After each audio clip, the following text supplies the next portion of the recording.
So, in the negotiations related to the shutdown, Ted Cruz and a bunch of others just came on and said, hey, they believe that the Democrats would fold sometimes, or that the government would open, which means the Democrats would fold on or before Wednesday or something of this week.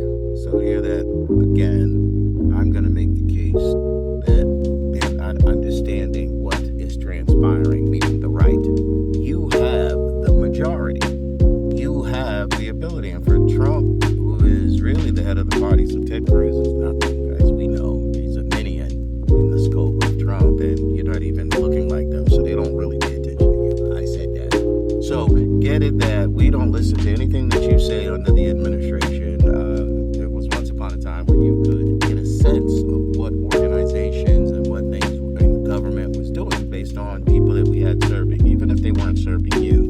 There's a cultural connection and a whole host of things. Well, Trump comes out and says, well, guess what? I'm not going to be extorted. And this is the president that I find to be very interesting, that he uses these words and terms as though he's never done the acts. So again, why would the Democrats ever trust this president? Because in fact, I'll even use the way that he answers the healthcare question.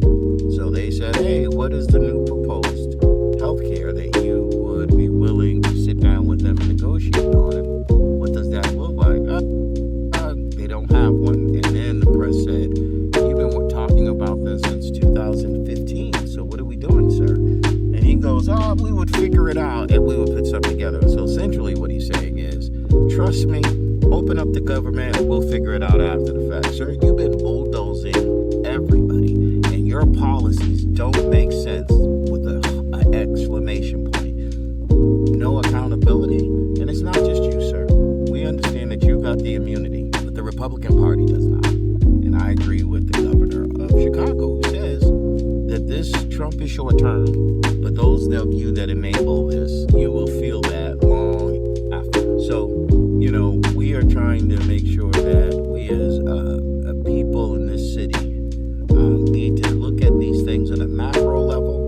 And if there's things that resemble that on a local level, why are you supporting it? Because you can't talk about Trump, MAGA, none of that if in fact the behavior pattern in which you support, which is the outcomes, tangibles, and that has to look more than just complexion. If in fact we're not gaining, giving support, that is just like us not owning anything as a society of people of color who help put the fabric into America. America would not be where it is if it wasn't for black folks. Let's just be clear, and I'm saying that, right? But here that we move in such a way that everybody leans on us, but we have nothing to